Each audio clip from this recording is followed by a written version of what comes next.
because I wanted to party 3 weeks ago. So that's the whole thing about this team. So glad we got this win. So glad we got our confidence back. So now we're just going to get back to work, take it from here.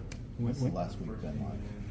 It's a tough week, but at the same time, my message to the team, we was in this exact same room, and one of the things I did, I opened up the door, I said, you want to leave, because whatever we do, we need guys that are bought in and stuff. And me personally, I'm not forcing nobody to stick around if they don't want to be here, because maybe that's one of our issues that we had the last 3 guys, 1 foot in, 1 foot out. So the whole thing about it is now, who wants to be here? Let's go to work. So you're in this room after the announcement of Pride being fired, and you opened the door. I got up and I said, who wants to be here and who doesn't? And as you can see, we had 2 guys leave because, when I look at it, it's like the brotherhood of it and stuff. So, we do all this brotherhood, all this stuff, and then times get tough.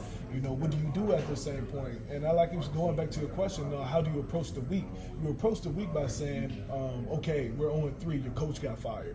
Or do you say, we're 0-3, let's go, your coach just got fired, it's on us. And one thing I told them guys is that Coach probably didn't take a snap of it. He's just the head coach. He's the one that get the blame. So, that's one of the things about it is that, the players play, the coaches coach. And so I really felt like it's on us, the reason why that situation happened. So how quickly did things turn around? Oh, the next day. Coach Monty had a great game plan. The thing about it, why I like him being because which we had the 9 games, right after that happened, is the fact that he was a head coach before, and he knows all the intels. And now, I'm not a head coach, I wouldn't know. So the thing about it, I'm just so glad they had somebody in position that been there before and know how to lead the team and where we're about to go. What's the biggest difference between Monty and Pride? I wouldn't say no big. They both had their structure. They both had, the way they go about things. We're as just players. We're just, taught to listen and go about the things we do. But at the end of the day, Coach Price was saying this is player-led at the end of the day. And right now, it's more player-led than anything else because, we could go and say, oh, we don't have a head coach. But that's not going to do anything. The thing about it is that we need a bunch of guys and leaders on this team that when things go bad and when life knocks you down, how do you get back up from that? And that's one of the things I've been telling guys because this is not one of the first times I've been knocked down before, but I know how to get back up when things get rough. So, did you feel like the way you guys played today was a good response? Oh, 100%. One thing about it, that what we had to lose, like we said, 0-3, your coach got fired, and this is my last year. So what situation do you make of it? The situation you make of it, you just put your cleats in the ground and go play the next play.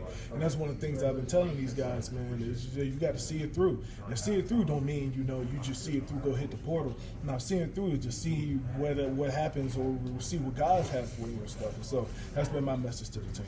You're a defensive guy, so I don't really know how much interaction you've had with Monty since he's been here. What is that like, seeing him in front of the team and speaking? What are your first impressions, or any impressions, maybe not first impressions? Oh, one of the things about it is that he was a head coach before, so of course we're listening to him. He was at Baylor, he was at Tulsa, so he all knows the ins and outs of how to lead a team. But one thing that he's doing, he's leading on the leaders and the captains on this team to change the narrative of what we have about this program. And so that's the biggest thing about it. And I'm so glad, he was in position. I know a lot of guys, was expecting, Coach Price or Coach Mann, somebody, Virginia Tech, but at the same time, we still have 9 games, so we still have a season in front of us. So we needed a leader, somebody who's done it before. Anything different about how he operates practice during the week, or just the way he addresses the team? Anything? I would just say that cutting out a lot of stuff that we probably didn't need it, where it was like, something that, that was extra or something that we really just didn't need it. Because at the end of the day, it's all about getting on that field, getting your work done, and getting out of there. So, that's his whole thing, and as you can see, it leads to good results. Kamari was saying practice maybe a little bit shorter during the week, and you guys maybe more intense? Or, yeah. 100% more intense, because the way we go, it just got to be like this. It can't be guys just walking around on the field. It can't be, not running the station to station, because that's how you build up that's how you build up your endurance on the team. And so I was excited with practice. You go out there, you feel fresh. You go out there, and then you just feel to give it your all. And so I'm so excited the way, the changes that we made. And that's one of the things I told these guys. Like, I felt like we was doing the same thing for 3 weeks, and I told them, like, we need changes upon this team, wherever it is. And so I'm all here for it. I'm so glad it got it done.